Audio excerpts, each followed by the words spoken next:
Bon, eh bien, il était 31, alors on va débuter. Eh bien, bonjour tout le monde. Je m'appelle Sylvie Gaumont, je suis directrice générale de Forêt Compétences et puis je vous souhaite la bienvenue à ce webinaire de présentation des faits saillants du rapport de l'étude qui porte sur la vision, les besoins et les attentes des travailleurs forestiers manuels. Alors, en commençant, peut-être quelques petites règles au niveau du fonctionnement. Alors, tout d'abord, bien, c'est certain, le webinaire, il est enregistré aujourd'hui et puis il va être disponible pour la rediffusion via notre site web. Et puis, autant la présentation comme telle là, des faits saillants que vous allez voir aujourd'hui que le webinaire là, vont être disponibles sur notre site web. Aussi bien pour le bon fonctionnement, je vais vous demander de garder votre micro fermé tout au long de la présentation. Sachez quand même qu'il y a une période de questions là, qui est prévue à la fin du webinaire. Si jamais vous avez des questions qui vous démordent, au courant de la présentation, pour poser vos questions, vous pouvez aller dans la section questions et réponses et aller les écrire dans cette section-là. Donc, vous voyez là, dans l'onglet, là, dans le haut. Donc, ne pas utiliser la conversation, mais vraiment l'onglet questions et réponses. Et lors de la période de questions, eh bien, vous aurez simplement à lever la main et puis Claudiane Morancy, là, dans notre équipe, va vous donner la parole là, à ce moment-là, puis on vous invitera à ouvrir votre micro et votre caméra si vous le souhaitez pour poser votre question directement. Euh, donc, aussi, sachez, le rapport complet de l'étude, il est déjà disponible sur notre site Internet. Là, donc, si jamais vous le souhaitez, vous pouvez vous y référer là, également dès maintenant. Donc, maintenant, eh bien, je vais laisser la parole, en fait, à Nadia Noël. Nadia, elle est adjointe à la direction chez nous. Elle travaille chez Forêt Compétences quand même depuis plusieurs années, puis c'est elle qui a été à la coordination là, du projet de cette étude-là. Donc, étant donné qu'elle connaît le rapport comme le fond de sa poche, c'est certain que c'est elle qui est la mieux placée pour répondre à vos questions et être capable de vous le présenter. Alors, Nadia, je te laisse la parole. Bon, ben merci. Bonjour tout le monde. Je suis contente d'être avec vous ce matin là, pour vous présenter les faits saillants finalement de cette étude-là sur laquelle on a travaillé assez fort là, depuis la guerre. J'entends des gens qui arrivent. S'il vous plaît, pouvez-vous fermer votre micro? Merci.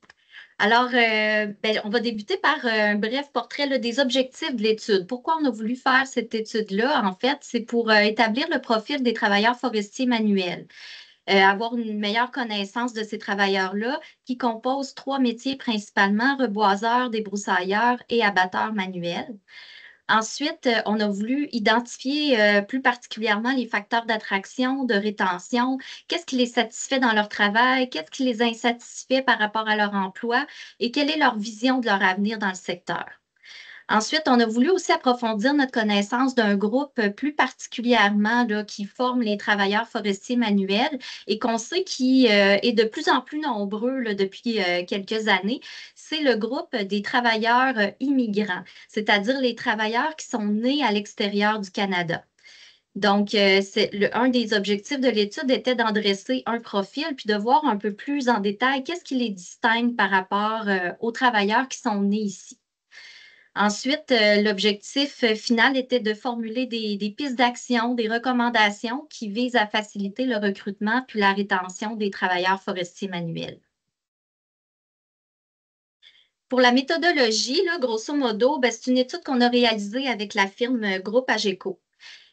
Puis on a fait différentes étapes, en fait, avant de développer le questionnaire. Pour nous aider à l'élaborer, on a fait des entrevues individuelles avec des employeurs, des entrevues individuelles avec des travailleurs qui étaient nés à l'extérieur du Canada, puis un groupe de discussion avec des travailleurs là, de différents métiers. Ensuite, on a réalisé un sondage en ligne auprès des travailleurs entre août et octobre 2023. C'était un sondage de 48 questions qui durait environ 15 minutes là, pour les répondants. On a eu un total de 327 répondants là, qui ont participé au sondage sur un nombre total de travailleurs estimé à 3 400. Mais c'est vraiment un estimé, c'est en fonction de nos codes nationaux des professions, les codes CNP. Mais le vrai nombre de travailleurs forestiers manuels, on ne le sait pas vraiment c'est quoi. Mais c'est un estimé 3 400, donc on est quand même bien content là, du nombre total de répondants. Lors du colloque annuel de Forêt Compétences en novembre dernier, on a aussi réalisé là, avec tous les participants présents des ateliers de table ronde qui visaient un peu à alimenter les réflexions là, pour la mise en place de pistes d'action pour favoriser le recrutement et la rétention des travailleurs. Ensuite, les limites de l'étude, il y en a quand même quelques-unes, c'est que c'est un échantillon non probabiliste, donc c'était vraiment une participation volontaire des gens. Le choix aussi du sondage en ligne, ça a pu faire qu'il y a peut-être certains travailleurs manuels moins à l'aise avec la technologie ou moins ayant des difficultés, par exemple, de lecture ou d'écriture. Peut-être que ces gens-là ont moins participé à notre sondage qu'un sondage traditionnel là, téléphonique. Par contre, on a essayé de pallier un peu là, à cette lacune-là en rendant disponible un numéro de téléphone aux travailleurs qui désiraient répondre au sondage là, par téléphone. Par contre, on a eu moins d'une dizaine de répondants là, qui ont utilisé cette option-là. Ah ouais. Euh, donc, les résultats ne peuvent pas être généralisés à l'ensemble des travailleurs, malheureusement. Donc, c'est vraiment un portrait de nos répondants, mais qui, somme toute, après avoir sondé là, notre comité de travail, ressemble quand même à la réalité, là. Donc, ça donne quand même des bons indicateurs. On est super content aussi d'avoir eu un nombre suffisant de débroussailleurs et de reboiseurs pour être en mesure d'analyser s'il y a des différences là, significatives qui ressortent entre ces deux groupes de métiers-là. La même chose pour les travailleurs nés au Canada puis les travailleurs nés à l'extérieur du Canada. On a eu suffisamment des deux groupes pour être capable de regarder est-ce qu'il y a des choses qui les distinguent plus particulièrement. Par contre, au niveau des abatteurs manuels, on n'a pas eu assez de répondants. Donc, on a des résultats pour les abatteurs manuels, mais on ne peut pas les comparer là, de façon significative avec les autres métiers. Donc, présentation très rapide là, du rapport complet qui se trouve sur notre site Internet, comme Sylvie l'a mentionné. Les principales sections, vous avez un sommaire exécutif si vous voulez prendre juste quelques minutes pour lire les principaux faits saillants, recommandations. C'est un 3 pages. Vous avez la table des matières qui est super bien faite avec des liens cliquables. Donc, s'il y a des sections qui vous intéressent plus particulièrement ou un tableau, un nom de tableau qui vous interpelle, vous cliquez dessus et ça vous mène directement au bon endroit dans le rapport. Ensuite, on a la section 1 qui fait une mise en contexte, les objectifs, approches méthodologiques en cours résumé. Section 2 qui est la présentation là, des résultats du sondage web comme tel. Ce qui est important de comprendre, c'est que vous avez au début de chacune des sous-sections une présentation des faits saillants. Fait qu'encore là, si vous n'avez pas beaucoup de temps à mettre, vous pouvez vous limiter à lire ça en début de chacune des sous-sections. Puis, les titres de chacune des figures qui sont dans le rapport contiennent, entre parenthèses, des numéros. Ces numéros-là, c'est les numéros des questions du sondage auxquelles elles réfèrent. Puis le sondage, vous avez les questions en annexe du rapport. Si jamais vous voulez vous y référer pour savoir quelles questions ont été posées exactement aux travailleurs. Donc, section 3, c'est les recommandations et les annexes. On a en annexe 1 un profil détaillé des travailleurs présentés par métier, par origine également. Donc, ça apporte beaucoup de volume à notre rapport, mais c'est vraiment en complément finalement aux résultats du sondage. Ensuite, l'annexe 2, l'approche méthodologique, mais de façon beaucoup plus détaillée. L'annexe 3 qui va apporter des définitions sur les métiers puis des statistiques là, sur l'emploi dont on dispose, notamment là, via les codes CNP puis Statistique Canada. Puis l'annexe 4, comme je vous disais, le questionnaire du sondage directement. Donc, on va commencer avec le profil de nos travailleurs forestiers manuels qui ont répondu au sondage. On a près de la moitié des répondants. Là, vous voyez ici la répartition selon le métier principal effectué. Et principal est quand même important parce qu'il y en a qui peuvent peut-être exercer un autre métier, mais ils devaient sélectionner leur métier principal. Donc, on a 45 de reboiseurs et 30 de débroussailleurs. On a un 12 d'abatteurs manuels et un 7 de débroussailleurs et reboiseurs à part égale. Dans le autre 6 on retrouve entre autres des répondants qui exerçaient les trois métiers. Donc, par rapport aux caractéristiques sociodémographiques de nos répondants, ben, pour le genre, vous ne devez pas être surpris d'entendre qu'il y a très peu de femmes là, dans les métiers d'abatteur manuel et le métier de débroussailleur. Ça représentait environ 3 des répondants. Par contre, on a quand même constaté qu'on avait le quart de nos répondants qui sont des femmes au niveau des reboiseurs. Donc, on a 23 de répondantes là, qui sont des reboiseuses. Ensuite, au niveau de l'âge des travailleurs, on constate qu'on a des débroussailleurs qui sont beaucoup plus âgés. Donc, vous voyez ici le graphique. Je vais activer mon petit pointeur. Est-ce que vous le voyez bien à l'écran? Oui. OK. Donc, vous voyez en bleu, c'est nos débroussailleurs et en vert, les reboiseurs. On voit que la courbe des âges est complètement inversée. On a des débroussailleurs qui sont beaucoup plus âgés, environ le tiers là, qui va avoir 55 ans et plus. Puis, ils sont évidemment très expérimentés. On a 63 d'entre eux qui ont plus de 15 ans d'expérience dans le métier. Alors que nos reboiseurs, eux, sont beaucoup plus jeunes. On a 72 des répondants là, qui ont moins de 35 ans et on a seulement 5 qui ont plus de 45 ans. Donc, logiquement, ben, ils sont également peu expérimentés. Donc, on en a la moitié, 1 sur 2, qui a moins de 5 ans d'expérience dans le métier. Pour les abatteurs manuels, ils se situent, eux, un peu plus entre les deux. Il y en a plus du quart qui a 55 ans et plus, puis il y en a le tiers qui a moins de 35 ans.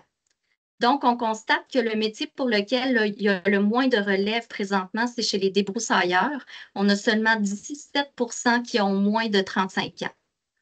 Les travailleurs nés à l'extérieur du Canada aussi, on constate qu'ils sont plus jeunes. Il y a 51 d'entre eux qui ont moins de 35 ans, puis il y a seulement 5 qui ont plus de 55 ans.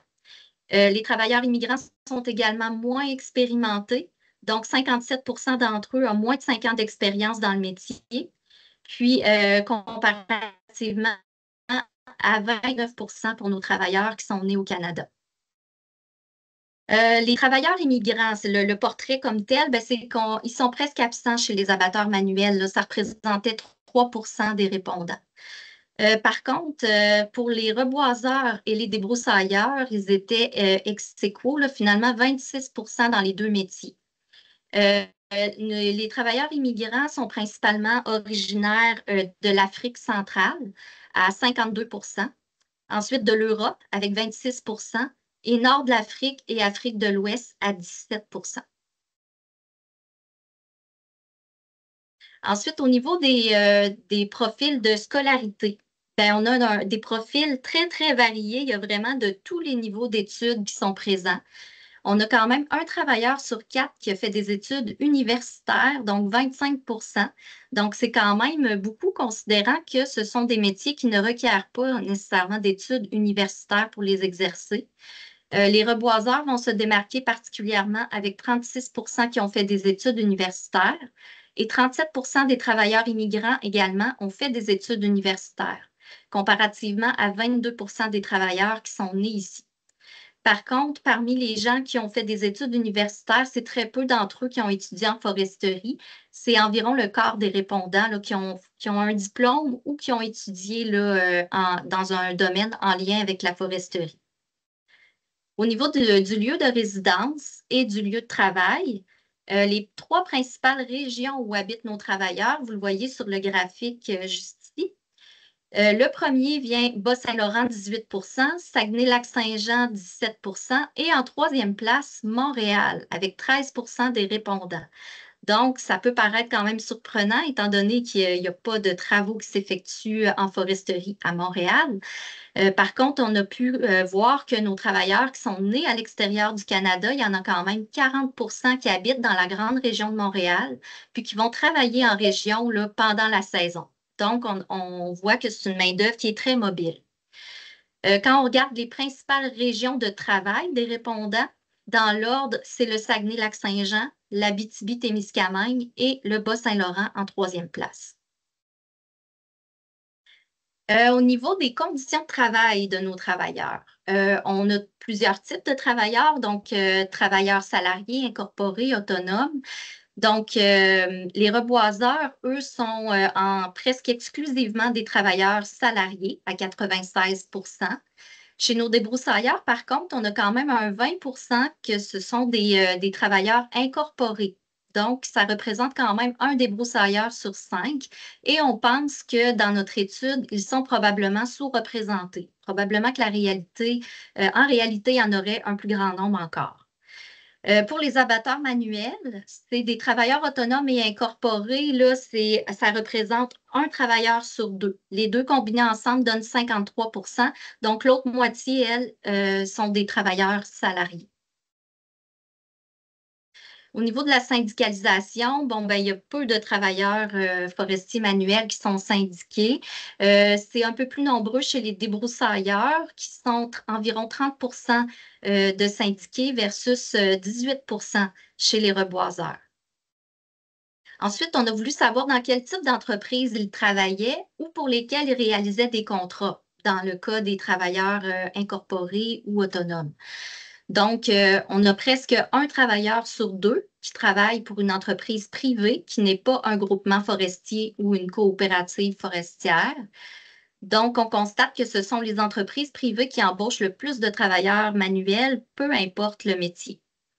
Les débroussailleurs vont être plus nombreux dans les groupements forestiers que dans les coopératives forestières. Et ça va être l'inverse pour les reboiseurs. Les reboiseurs vont être plus nombreux dans les coopératives que dans les groupements forestiers. Pour le type d'entreprise dans lequel travaillent plus particulièrement les travailleurs immigrants, on a constaté qu'il y a près de 2 tiers des travailleurs immigrants qui travaillent ou réalisent des contrats pour une entreprise privée. Il y a seulement 13 % là, des travailleurs immigrants qui vont travailler dans un groupement forestier, comparativement à 35 % là, pour les travailleurs qui sont nés au Canada. Si on regarde pour les coopératives forestières, ben, le chiffre est à peu près similaire là, pour les deux.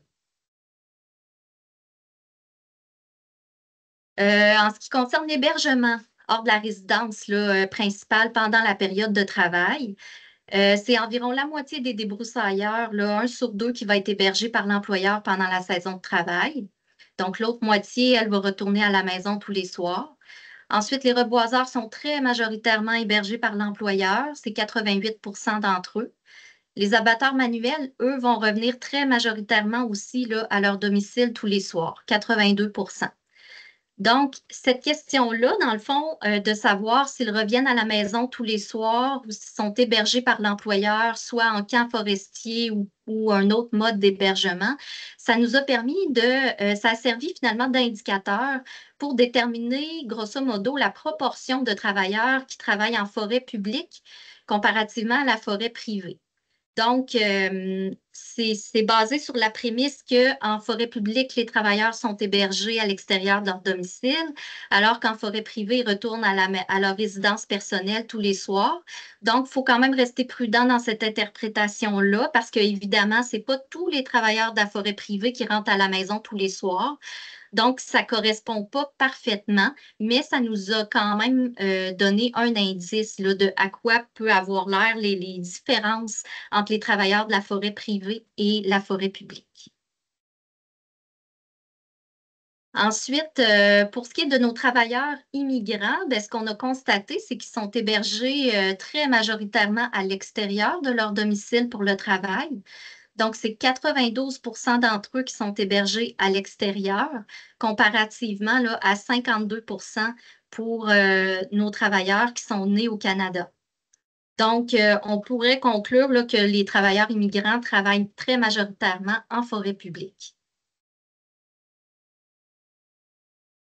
Pour ce qui est du nombre de semaines de travail, donc la saisonnalité des emplois, ben, la majorité des travailleurs vont travailler entre 15 et 25 semaines par année. environ 50 des travailleurs, c'est leur cas.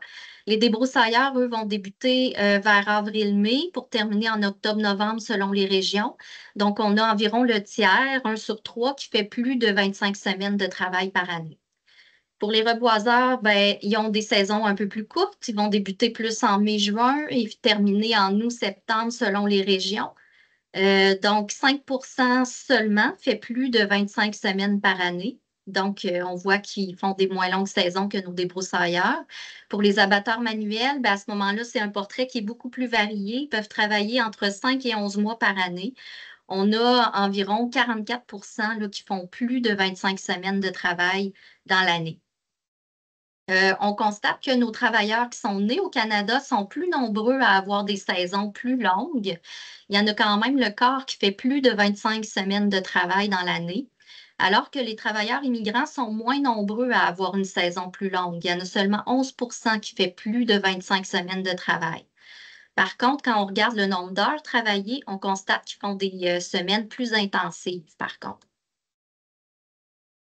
Donc, ce qui mène au nombre d'heures de travail par semaine. Donc, saisonnalité, bien, ça rime avec travail intense pendant la saison de travail. On a près de la moitié des répondants qui font entre 40 et 50 heures par semaine, puis l'autre moitié, elle va faire plus de 50 heures par semaine. Donc, la majorité des reboiseurs vont travailler 50 heures et plus par semaine, puis la majorité des débroussailleurs vont travailler entre 40 et 50 heures par semaine. Les travailleurs immigrants, comme je vous mentionnais tout à l'heure, sont presque 2 fois plus nombreux à travailler 50 heures et plus par semaine.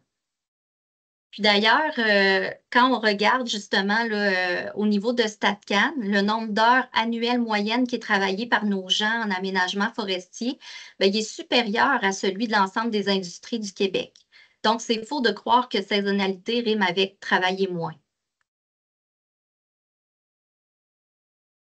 Pour les horaires de travail, la grande majorité des répondants vont travailler sur des horaires 5-2 ou 4-3, c'est 73 donc 5 jours travaillés, 2 jours de congé, et 4 jours travaillés, 3 jours de congé. On constate qu'il y a des horaires qui sont plus répandus là, chez les travailleurs immigrants, comme par exemple le 6-1, qui n'était pas un choix de réponse au départ, mais qu'on l'a ajouté parce qu'il y a beaucoup de gens qui l'ont mentionné là, dans les autres réponses.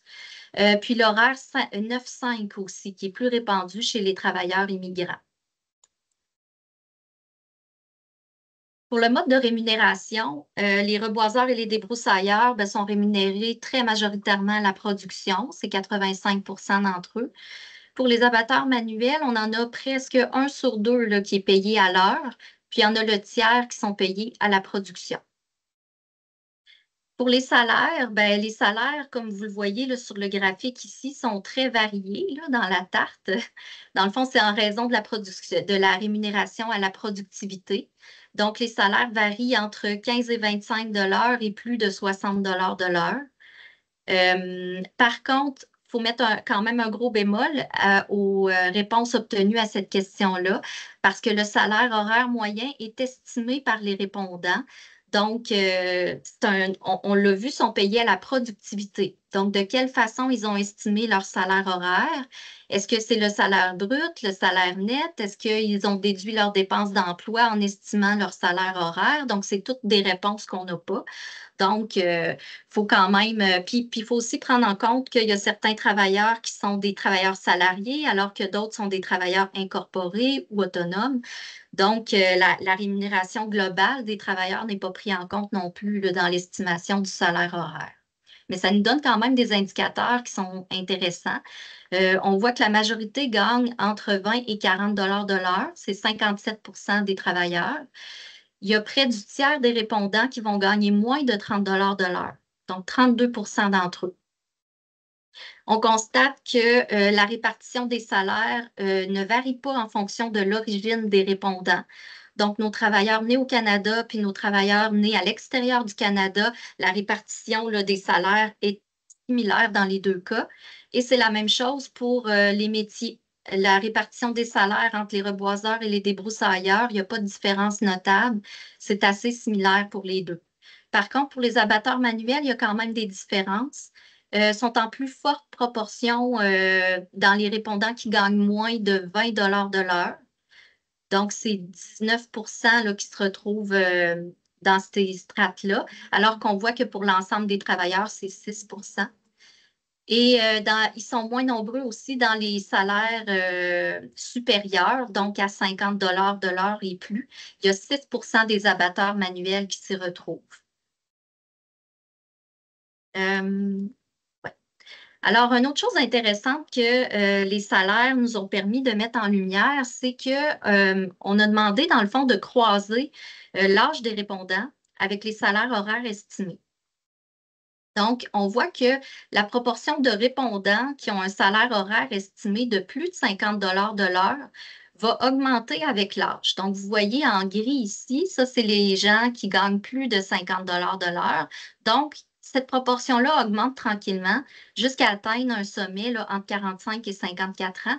Et par la suite, à partir de 55 ans, va redescendre drastiquement là, avec seulement 6% des travailleurs qui vont gagner des salaires là, dans les strates supérieures. Ensuite, la même chose s'observe aussi quand on a croisé les données avec le nombre d'années d'expérience dans le métier. Quand on regarde les salaires qui sont plus élevés, donc sur la droite, donc la bande rouge, jaune et orange, qui représente là, les salaires de plus de 40 de l'heure, on peut voir là, une courbe qui monte tranquillement avec les années d'expérience, puis qui va redescendre. Si on regarde 1 an d'expérience dans les salaires plus élevés versus 35 ans et plus d'expérience dans les salaires plus élevés, les pourcentages sont à peu près les mêmes. Puis c'est la même chose si on regarde dans les salaires moins élevés. Donc, on peut voir là, en début puis en fin de carrière, les gens reviennent à peu près à la même proportion de travailleurs là, qui gagnent des salaires de 20 de l'heure et moins. Puis quand on considère là, finalement les dépenses d'emploi qui sont assumées par ces travailleurs-là, particulièrement pour les débroussailleurs, un salaire de 20 de l'heure et moins, c'est quand même très peu.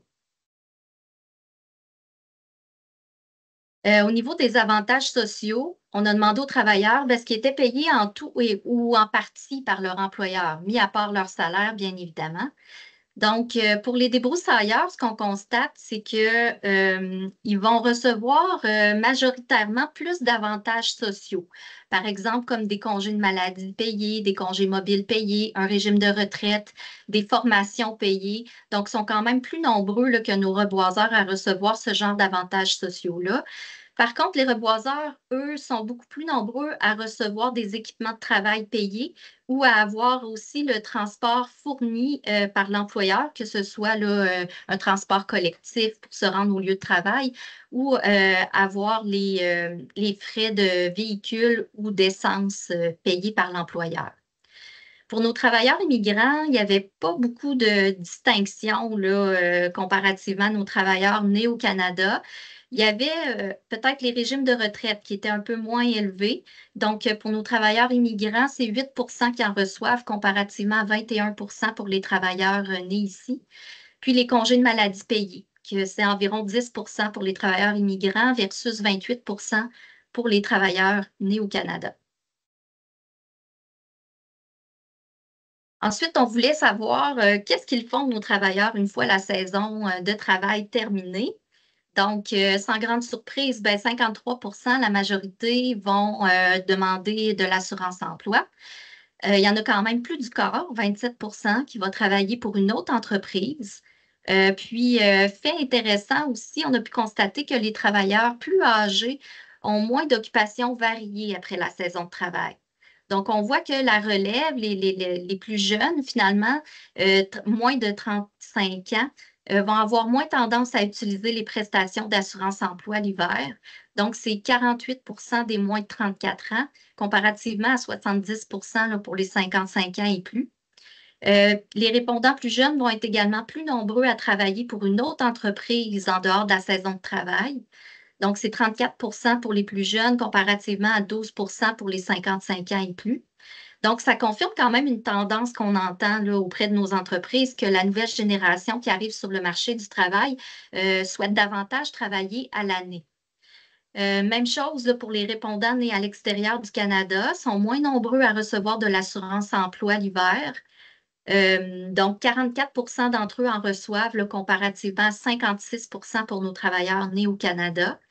Puis il y a très peu de travailleurs nés à l'extérieur du Canada qui retournent dans leur pays d'origine, là, hors des saisons de travail. Donc, vous voyez seulement 3 ici.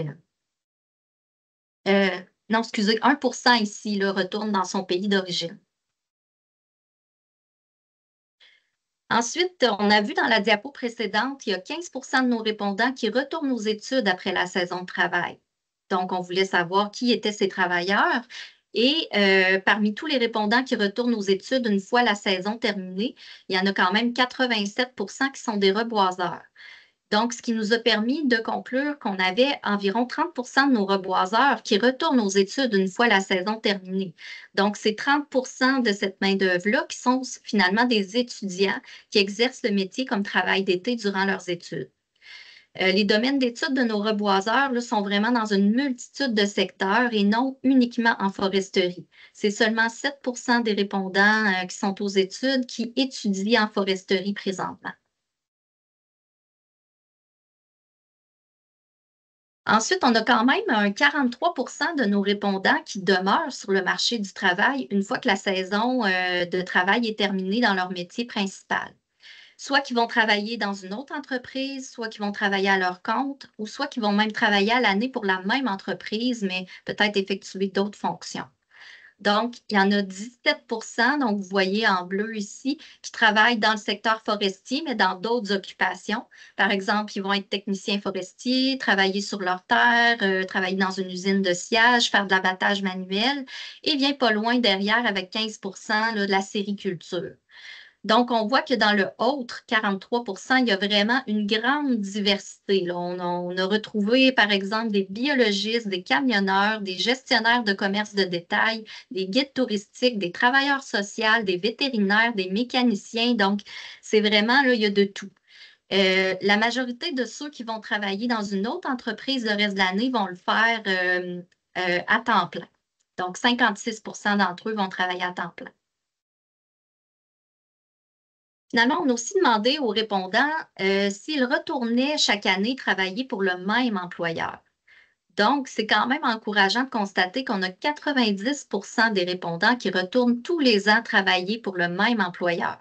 On peut conclure qu'on a des travailleurs qui sont très fidèles à leur employeur. Donc, c'est ce qui clôt un peu la première partie qui dresse le profil des travailleurs forestiers manuels.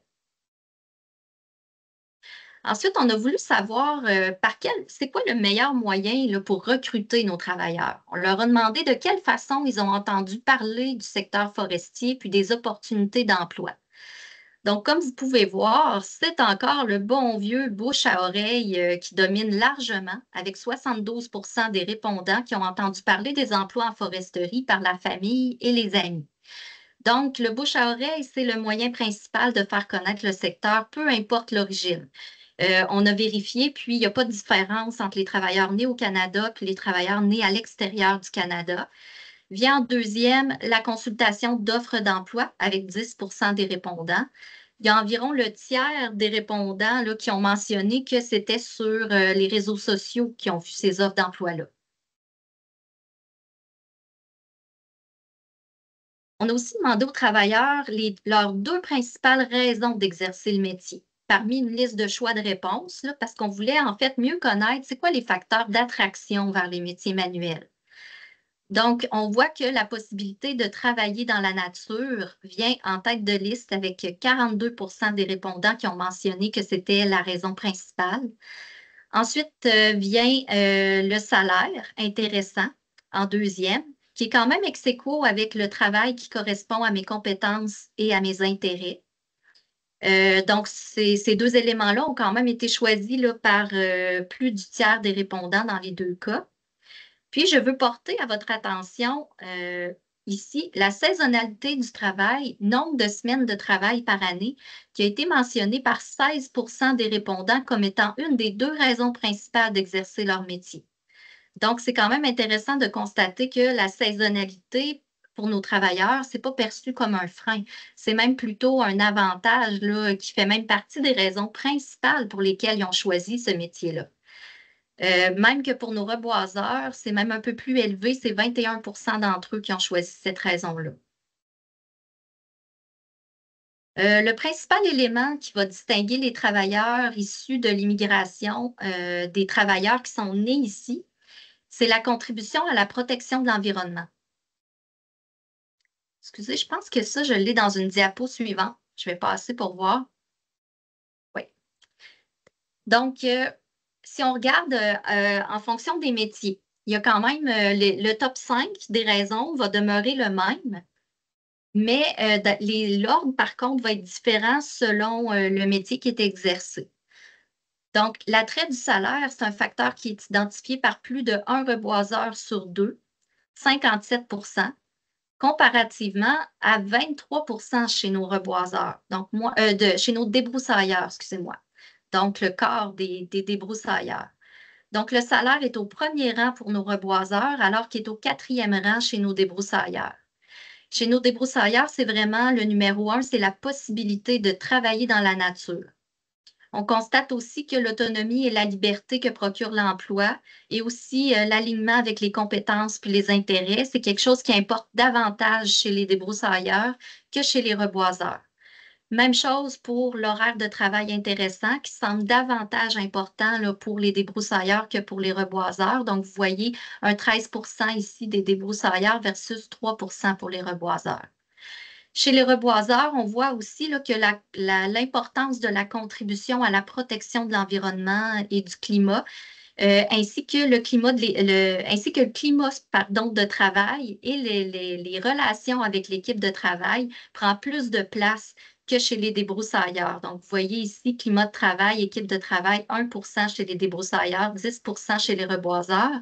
Puis la contribution à la protection de l'environnement, on a 4 pour nos débroussailleurs et 12 chez les reboiseurs. Ensuite, on a quand même observé aussi des distinctions entre les travailleurs œuvrant en forêt privée et en forêt publique. Encore là, je mets mon bémol là, par rapport à ce que je vous disais tout à l'heure. C'est certain que c'est une approximation qu'on a fait là, pour estimer qui travaillait en forêt publique, qui travaillait en forêt privée. Mais on constate quand même qu'en forêt publique, les répondants qui œuvrent majoritairement en forêt privée, puis ceux qui œuvrent majoritairement en forêt publique, ils ont quand même des motivations différentes d'occuper un emploi en foresterie. Donc, pour les travailleurs en forêt publique, l'attrait principal, c'est le salaire intéressant, avec 45 des répondants qui ont mentionné cet élément-là. Pour les travailleurs en forêt privée, les principales raisons d'occuper cet emploi-là vient en premier lieu la possibilité de travailler dans la nature, avec 50 des répondants. Occuper un travail qui correspond à leurs compétences et intérêts à 43 et l'autonomie et la liberté que procure l'emploi à 33 qui se classe quand même loin devant le salaire, qui lui est à 17 Donc, finalement, on a vu aussi quelques autres distinctions entre différents groupes. Pour nos étudiants reboiseurs, en grande majorité, sont attirés par le salaire intéressant, de façon quand même plus marquée que pour l'ensemble des reboiseurs. Donc, c'était 67 pour nos étudiants reboiseurs versus 57 pour l'ensemble des reboiseurs. Donc, on est rendu à près de 70 finalement des étudiants là, qui nous disent que la raison pour laquelle ils exercent le métier, c'est le salaire intéressant. Donc, c'est quand même important. Pour les travailleurs âgés de 55 ans et plus, ce qu'on constate, c'est que ils occupent leur emploi principalement parce que ça correspond à leurs compétences et leurs intérêts, alors que le salaire, lui, va occuper plus les derniers rangs. Pour les travailleurs nés à l'extérieur du Canada, donc j'y reviens, il y avait quand même des distinctions intéressantes. Ils étaient beaucoup plus nombreux à mentionner là, la contribution à la protection de l'environnement. Cette motivation-là, elle est ressortie très forte chez nos travailleurs immigrants, avec plus de 1 travailleur sur 4 qui a mentionné cet élément-là comme étant une des 2 principales raisons pour lesquelles il effectue ce travail-là, comparativement à 4 chez nos travailleurs nés au Canada. Donc, la différence est quand même énorme. Et autre fait intéressant à noter, c'est qu'on aurait pu penser que plusieurs travailleurs immigrants qui ont des diplômes universitaires, qui finalement ne sont pas reconnus ici ou qui ne réussissent pas finalement à travailler dans leur domaine d'origine, ces gens-là auraient pu choisir là, parmi les choix que c'était le seul emploi qu'ils ont trouvé ou qu'ils n'avaient pas eu d'autres choix. Ben, dans les faits, il n'y a aucun travailleur immigrant qui a mentionné cet élément-là parmi les raisons principales d'occuper un emploi en foresterie.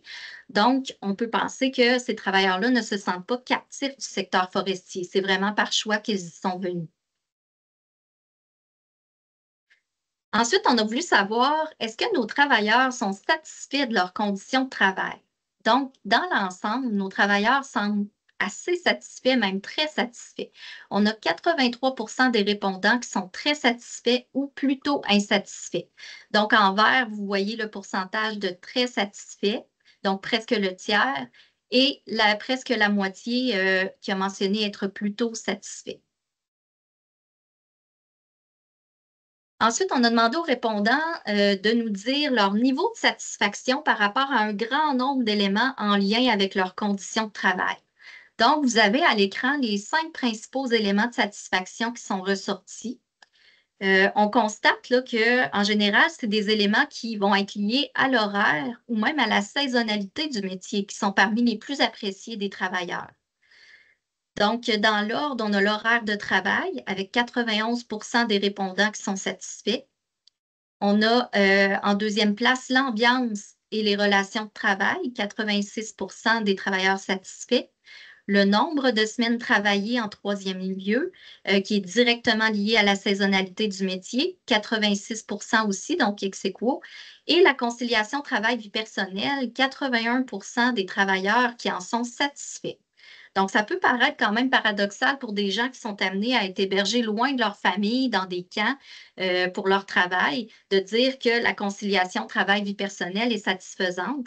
Mais en fait, ce qu'on peut comprendre, c'est que c'est la saisonnalité du métier qui vient contrebalancer tout ça, puis qui permet finalement que leur satisfaction globale de conciliation travail-vie personnelle est satisfaisante.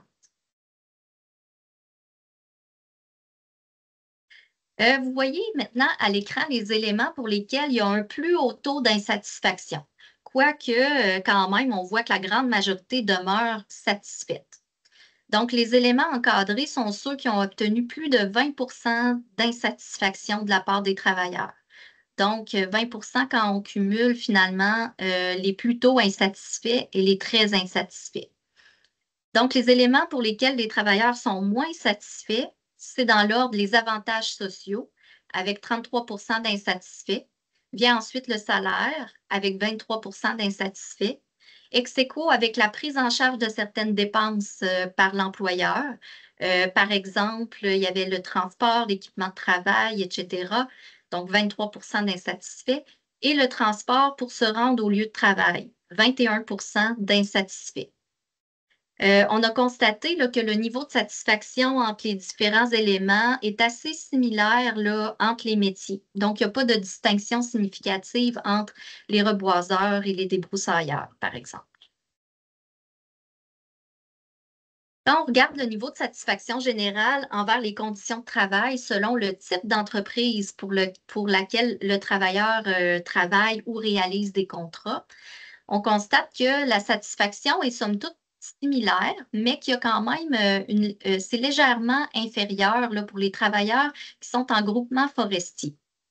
Donc, vous voyez ici un 18 de très satisfaits comparativement aux deux autres où c'est un peu plus élevé.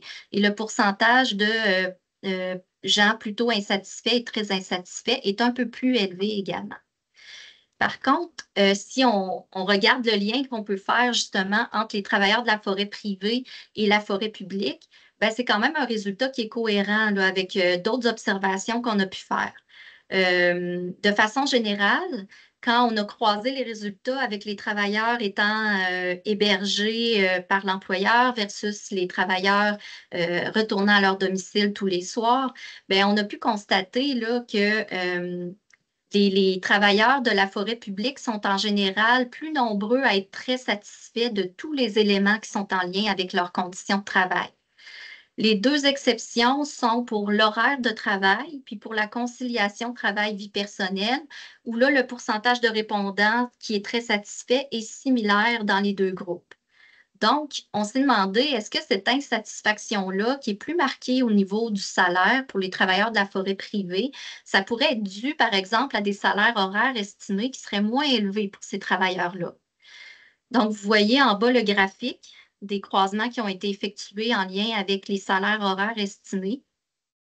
Donc, cette hypothèse-là, c'est quand même confirmé avec les graphiques qu'on voit là en croisant les résultats. Donc, on voit que 42 des travailleurs qui œuvrent principalement en forêt privée vont gagner moins de 30 de l'heure, comparativement à 28 pour les travailleurs de la forêt publique. Le quart des travailleurs de la forêt publique, donc 25 estiment gagner un salaire horaire de plus de 50 de l'heure, alors que c'est seulement 14 qui gagneraient 50 de l'heure et plus chez les travailleurs de la forêt privée. Mais encore une fois, il faut rester prudent avec les estimations de salaire qui ont été faites par les travailleurs parce que ça ne tient pas compte finalement de la rémunération globale qui est offerte aux travailleurs, donc les avantages sociaux offerts. Puis la façon également dont chacun a estimé son salaire horaire. Pour ce qui est des distinctions au niveau des travailleurs qui sont nés à l'extérieur du Canada comparativement à ceux qui sont nés ici, on constate là, que de façon générale, nos travailleurs nés à l'extérieur du Canada sont beaucoup plus satisfaits des conditions de travail dans l'ensemble. Donc, vous voyez 50 de très satisfaits comparativement à 23 pour les travailleurs qui sont nés ici. Puis, cet élément-là est également vrai pour l'ensemble des éléments sur lesquels on a sondé les travailleurs là, par rapport à leurs conditions de travail. Donc, les travailleurs immigrants sont plus nombreux à être satisfaits là, de tous les éléments mentionnés. Il y a un seul élément là, qui fait exception aux autres, c'est la qualité des repas fournis en camp forestier. Donc, dans ce cas-ci, on a 23 d'insatisfaits chez nos travailleurs immigrants, comparativement à 9 pour nos travailleurs qui sont nés au Canada. Donc, vous voyez ici là, la qualité des repas fournis, je vous l'ai mis. Donc, vous voyez qu'ils sont plus nombreux à être très satisfaits, encore une fois, mais ils sont beaucoup plus nombreux à être insatisfaits également.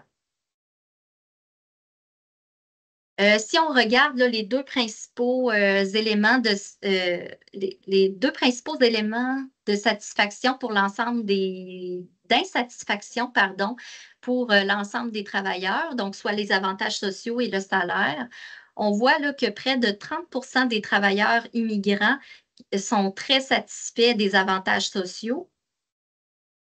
Donc, vous voyez ici, alors que seulement 8 des travailleurs nés au Canada sont très satisfaits.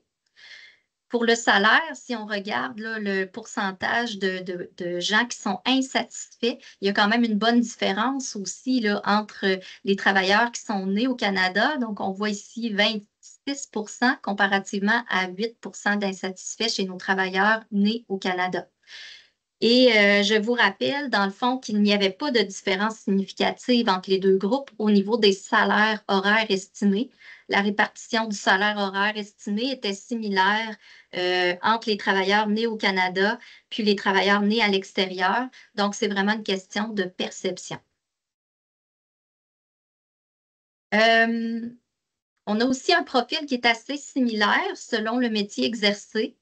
Par contre, ce qu'on peut constater, c'est que les débroussailleurs sont moins nombreux à être très satisfaits de leurs conditions de travail, puis ils sont plus nombreux à être insatisfaits que les reboiseurs. Donc, on a le tiers qui sont très satisfaits et de tiers de nos reboiseurs que vous voyez ici qui sont très satisfaits et 15 seulement d'insatisfaits comparativement à un débroussailleur sur 5 qui est très satisfait et 22 d'insatisfaits.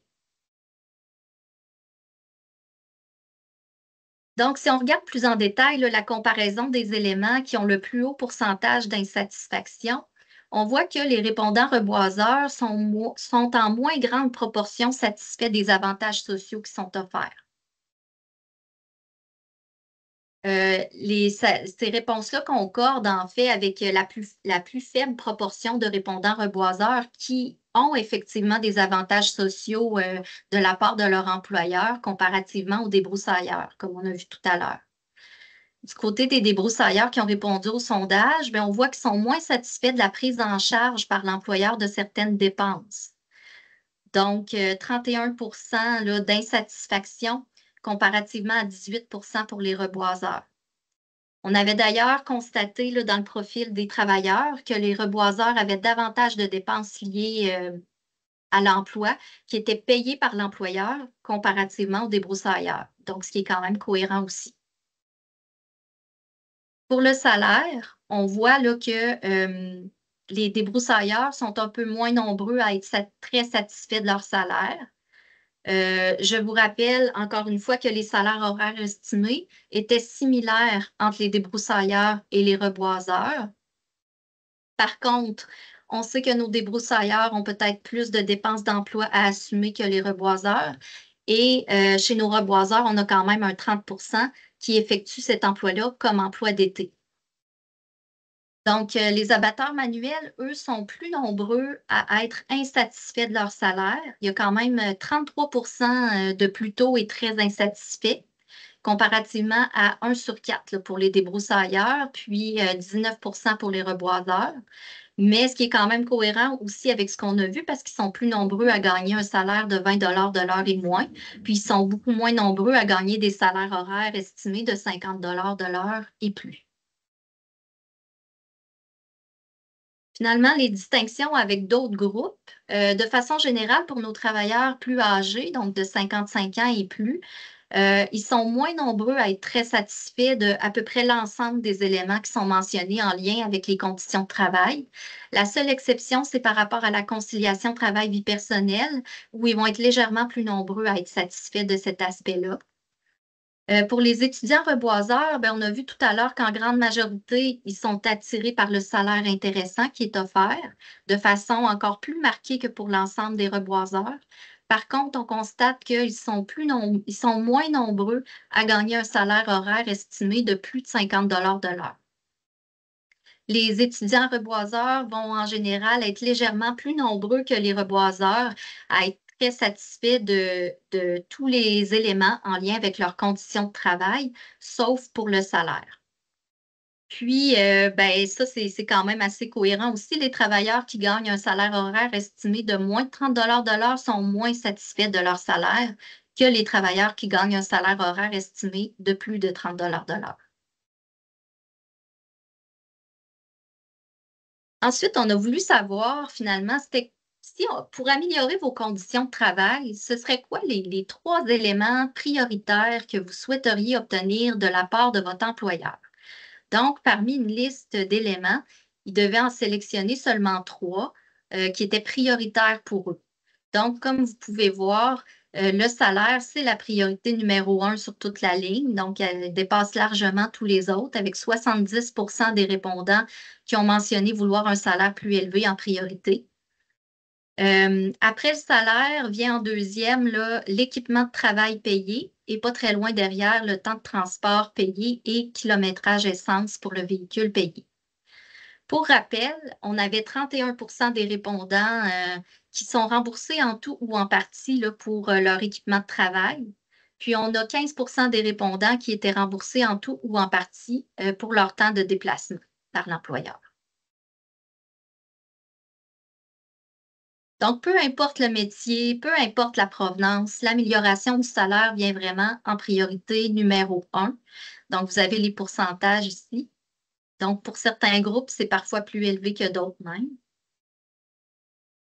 On a reçu vraiment beaucoup de commentaires. Les gens ont pris le temps justement d'écrire des commentaires. On a reçu plus de 135 commentaires en lien avec le salaire.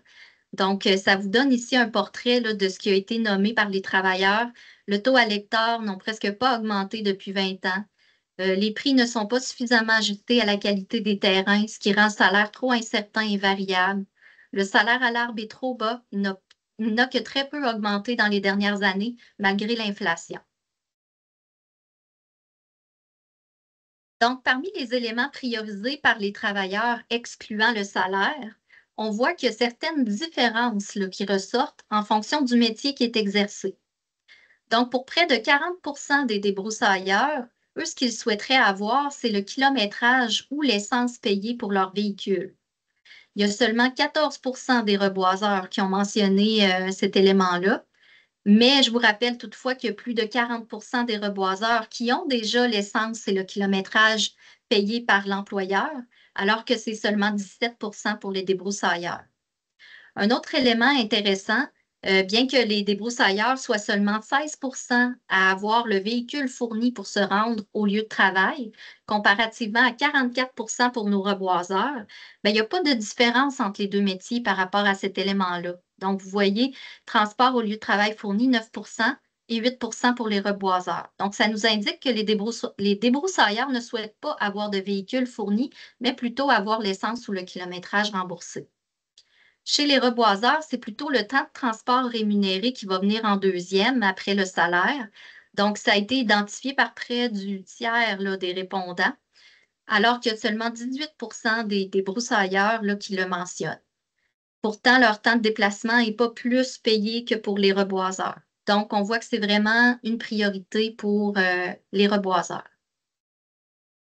Une autre différence notable entre les deux métiers, c'est les assurances collectives qui sont priorisées par plus d'un reboiseur sur 5, 22%, alors que cet élément-là est priorisé par seulement 9% pour les débroussailleurs.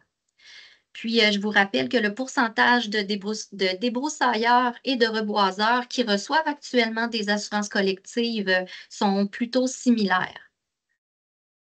Pour les abatteurs manuels, un fait intéressant, c'est qu'après le salaire plus élevé, à 76%, c'est vraiment une prime de polyvalence qui vient en deuxième, avec 27% des répondants qui ont mentionné que c'est ce qu'ils prioriseraient. Donc, prime de polyvalence, ce qu'on entendait par là, c'est une prime justement pour exercer plus d'un métier. Par exemple, faire du reboisement, du débroussaillage et de l'abattage manuel à l'intérieur de la même saison de travail.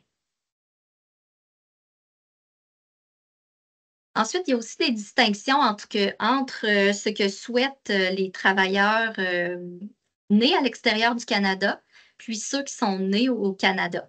Donc, pour nos travailleurs immigrants, le salaire plus élevé est mentionné dans une plus grande proportion, 76% comparativement à 63%. L'équipement de travail payé va venir en deuxième, avec 31%, suivi des assurances collectives, 21% en troisième place. Alors que pour les travailleurs nés au Canada, après le salaire vient pratiquement ex aequo les trois éléments ici, donc le temps de transport payé, l'équipement de travail payé et le kilométrage et essence pour le véhicule payé. Ensuite, il y a aussi des distinctions là, selon le mode de tenure forestière. Il n'y a pas des grandes différences, mais il y a quand même certains éléments. Donc, les travailleurs de la forêt privée sont légèrement plus nombreux à souhaiter un salaire plus élevé en priorité. Donc, c'est 3 répondants sur 4, comparativement à plutôt 2 sur 3 en forêt privée, en forêt publique, pardon. Ensuite, on a près du tiers, 31% des répondants en forêt privée qui souhaitent que le kilométrage ou l'essence pour les véhicules soit remboursé par l'employeur. Donc, c'est le deuxième élément le plus prioritaire pour les travailleurs en forêt privée, alors qu'en forêt publique, bien, cet élément-là vient loin derrière en termes de priorité. Pour les autres choix de réponse, bien, la part des répondants, c'est relativement la même, peu importe la tenure forestière. On constate à peu près les mêmes distinctions entre les travailleurs quand on regarde là, les travailleurs âgés de 55 ans et plus comparativement aux autres travailleurs. Ils vont souhaiter en proportion plus élevée un salaire plus élevé et le kilométrage et véhicule pour l'essence payée comparativement à l'ensemble des travailleurs. Donc, ensuite, on a demandé, encore là, on a reçu beaucoup de commentaires en lien avec la satisfaction envers leurs conditions de travail. On a reçu une vingtaine de commentaires là, par rapport à la bonification des avantages sociaux. On en a reçu aussi par rapport au temps de transport non payé, particulièrement chez nos reboiseurs. Puis on a reçu aussi beaucoup de commentaires par rapport à la nourriture en camp forestier. Donc, on a vu que nos travailleurs immigrants étaient moins satisfaits que nos travailleurs nés ici. Mais par contre, même nos travailleurs qui sont nés ici ont mentionné beaucoup de commentaires à l'effet que la nourriture en camp forestier était souvent pas adaptée à l'effort physique qui est fourni dans la journée. Donc, ni en qualité, ni en quantité. Qualité nutritionnelle, je parle, puis en quantité. Ensuite, par rapport à l'horaire de travail souhaité, on leur a demandé ce serait quoi votre horaire de travail idéal? Eh bien, c'est quand même encourageant de constater qu'on a 56 des répondants qui ont dit que leur horaire de travail actuel les satisfaisait entièrement. Ensuite, parmi ceux qui préféraient un horaire différent, les plus populaires là, sont près d'un répondant sur 5 qui opterait pour un horaire de 4-3, puis près d'un répondant sur 10 qui souhaiterait un horaire de 5-2. Puis, fait intéressant à souligner, l'horaire 3-1, qui est ici en jaune, 7 des répondants n'étaient pas parmi les choix de réponse. On l'a ajouté parce qu'il y a vraiment beaucoup de répondants qui, dans autres, ont mentionné 3 jours travaillés, 1 jour de congé.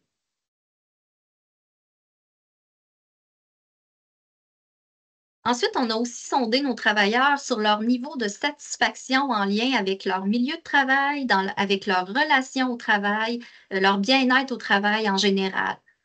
Donc, on voit que dans l'ensemble, nos travailleurs ont une perception favorable de leur milieu, de leur bien-être, de leurs relations de travail. Donc, vous voyez ici les pourcentages de jaune et vert combinés qui sont totalement en accord, plutôt en accord, c'est vraiment élevé. Donc, il ressort quand même certains éléments qui semblent susciter plus d'insatisfaction que les autres. Donc, on voit, par exemple, la capacité du superviseur à motiver son équipe. Euh, Capacité, j'essaie de le retrouver ici.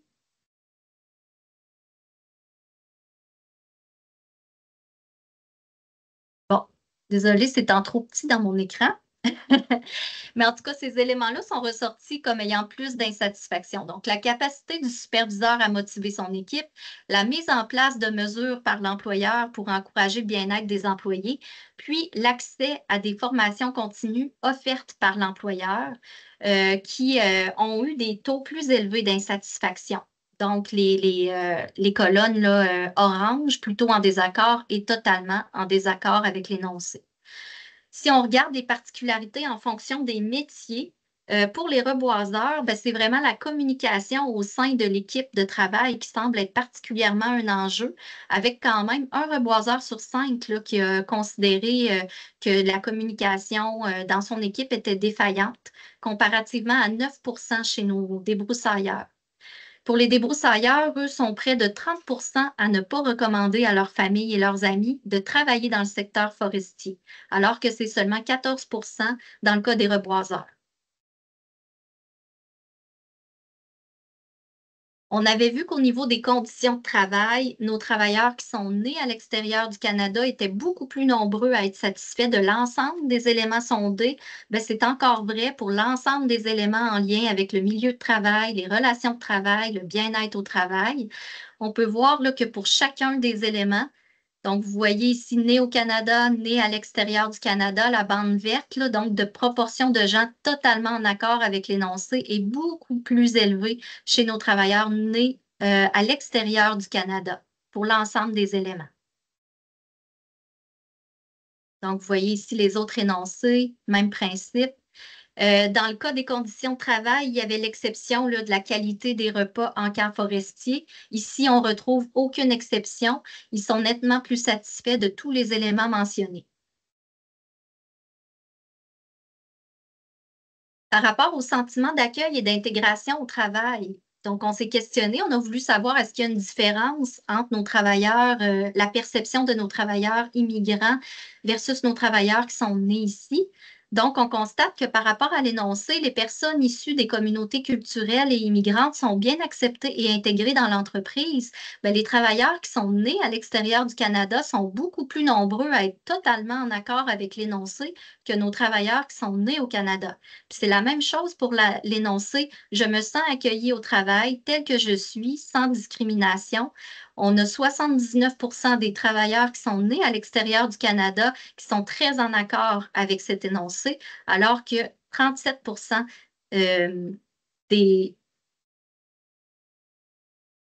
Pardon, j'ai inversé. Je pense qu'il y a une petite coquille ici. J'ai inversé les deux graphiques, mais c'est à peu près les mêmes pourcentages dans les deux cas, là. Donc, vous voyez bien que les gens qui sont nés à l'extérieur du Canada, ils ont une perception très différente, finalement, de nos travailleurs qui sont nés ici.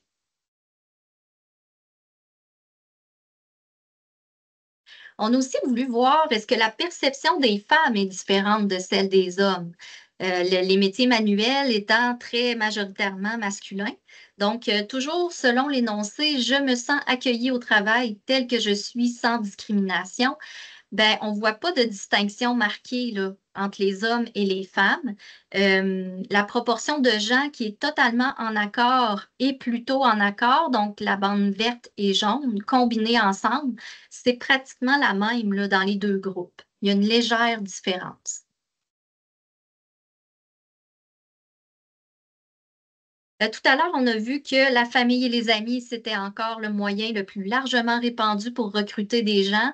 C'est quand même encourageant de constater qu'il y a près de 70 de nos travailleurs qui recommanderaient à leur famille et à leurs amis de travailler dans le secteur forestier. Et il y a 93 d'entre eux qui sont fiers de dire qu'ils travaillent dans le secteur forestier.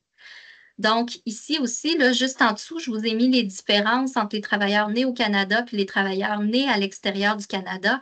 On voit que dans les deux cas, ils sont encore une fois beaucoup plus nombreux à être totalement en accord avec l'énoncé.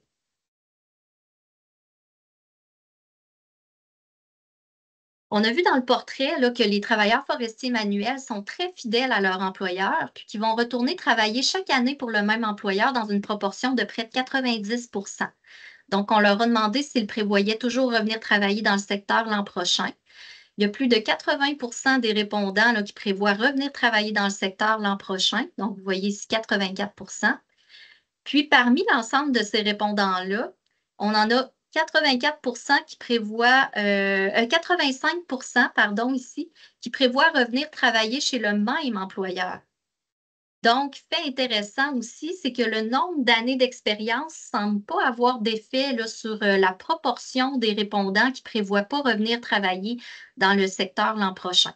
On aurait pu penser là, justement que les gens qui ont moins d'expérience pourraient finalement décider de quitter le secteur en plus grand nombre, mais ça ne semble pas être le cas.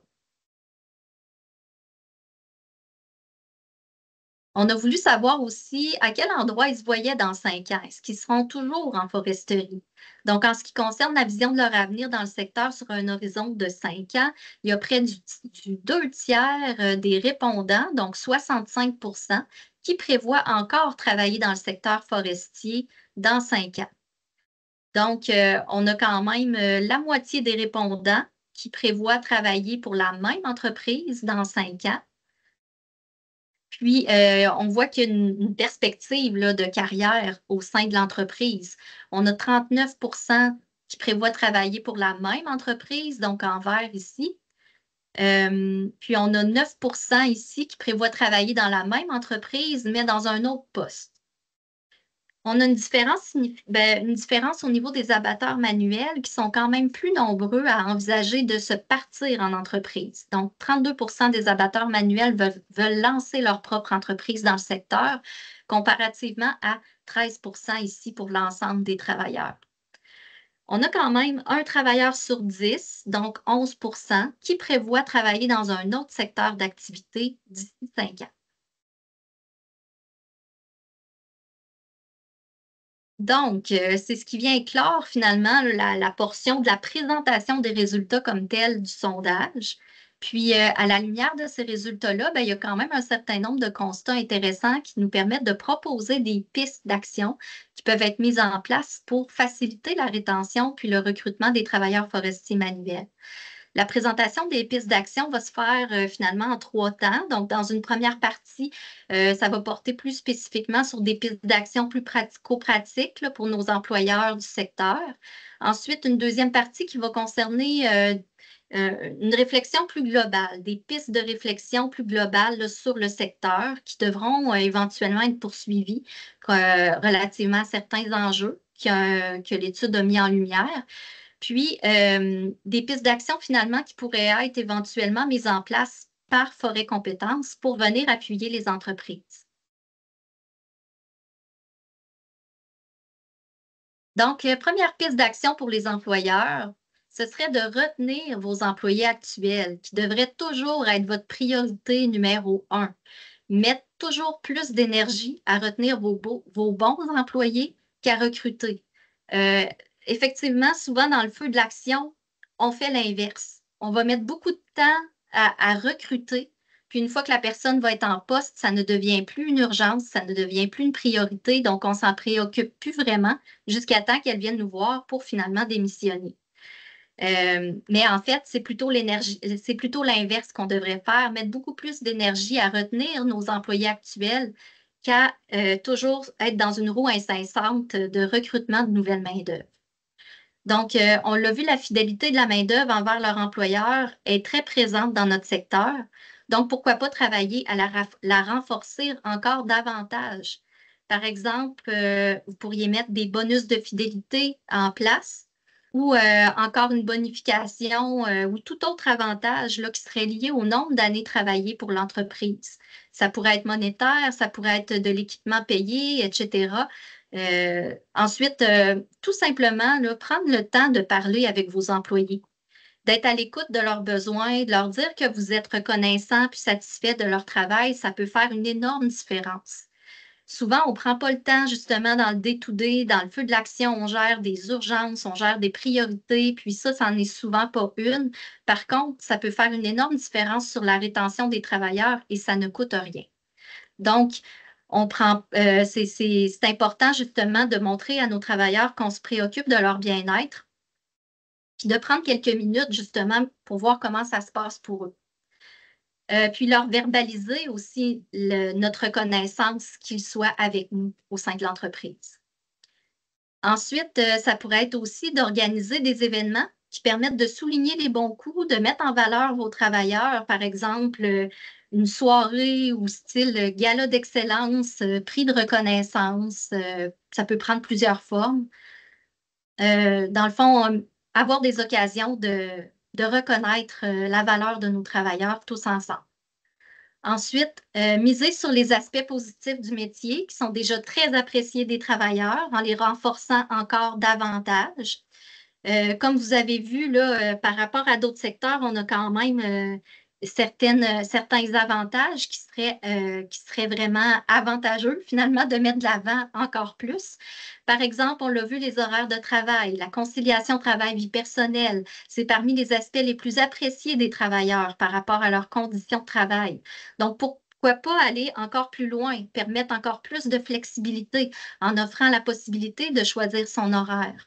Par exemple, j'ai discuté dernièrement avec une entreprise qui m'a dit qu'elle s'était mise à accorder des semaines de congé en plein cœur de l'été à ses reboiseurs qui désiraient partir en voyage.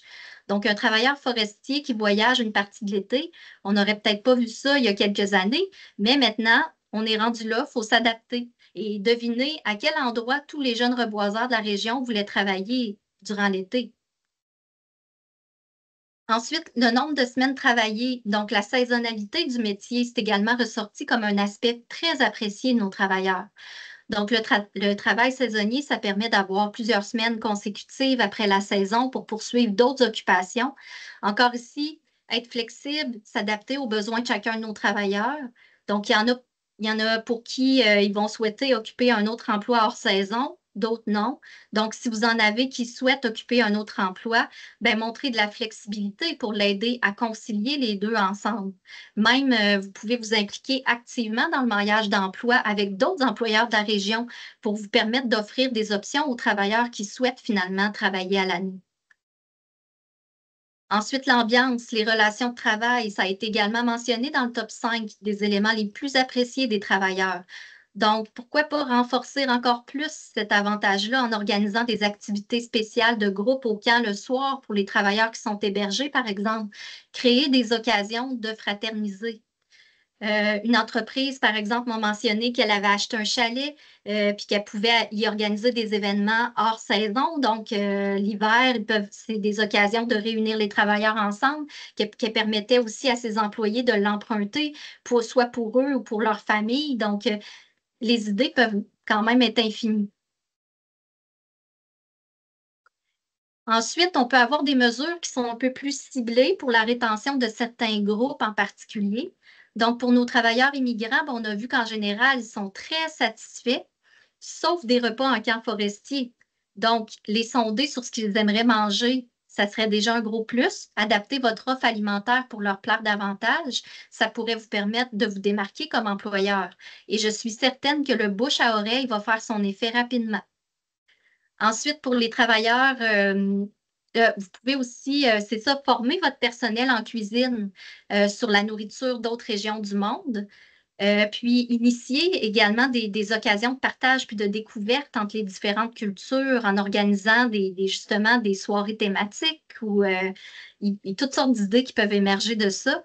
Pour les travailleurs en camp forestier en général, ben, on a vu qu'il y avait quand même beaucoup de commentaires en lien avec la qualité puis la quantité de nourriture. Donc, offrir des repas adaptés en quantité et en qualité à l'effort physique qui est déployé par les travailleurs, puis aux besoins nutritionnels des travailleurs manuels.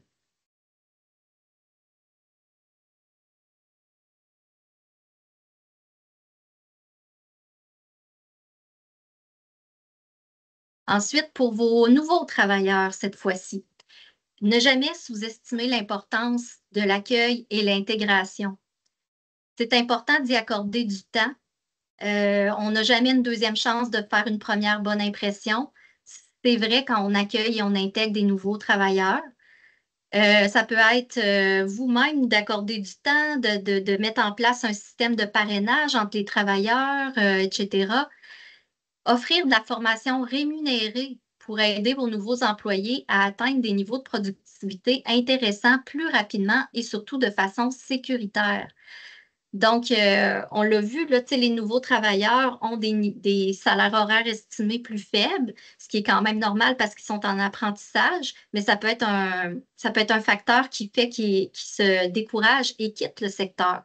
Donc, pour venir pallier à ça, de la formation où on va leur donner tous les outils pour qu'ils soient le plus rapidement possible productifs, c'est très important. Ensuite, offrir de la formation à vos superviseurs internes, parce que c'est sûr que ça prend quand même un soutien de qualité que vous offrez à vos recrues. Donc, il ne faut pas oublier que la grande majorité de nos travailleurs forestiers manuels, ils ont appris leur métier sur le tas. Donc, qui dit apprendre sur le tas dit souvent apprendre avec des faux plis nécessairement. Donc, c'est important d'offrir de la formation avec des experts de métier à vos formateurs internes pour s'assurer que ce qui est montré aux autres, c'est réellement des techniques de travail sécuritaires et efficaces. Ensuite, offrir un soutien régulier du formateur à vos recrues, minimalement là, pendant toute la première saison de travail, avec des formations de perfectionnement ensuite, là, les années subséquentes. On a vu là, que ça peut prendre là, de 2 à 3 saisons avant d'être pleinement productif là, pour un débroussailleur en particulier. Donc, oui, une formation en début, mais aussi du suivi régulier et de la formation continue également.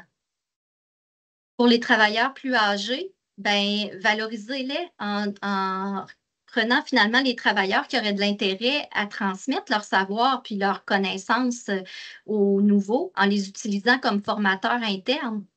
Donc, bien sûr, il faut leur offrir un salaire intéressant pour le faire, mais il ne faut pas voir la formation comme une dépense. Il faut plutôt la voir comme un investissement. Vous investissez dans un modèle qui va vous aider finalement à retenir vos recrues et à moins être toujours dans l'urgence de recruter et de recruter. Donc, c'est vraiment un win-win pour les deux.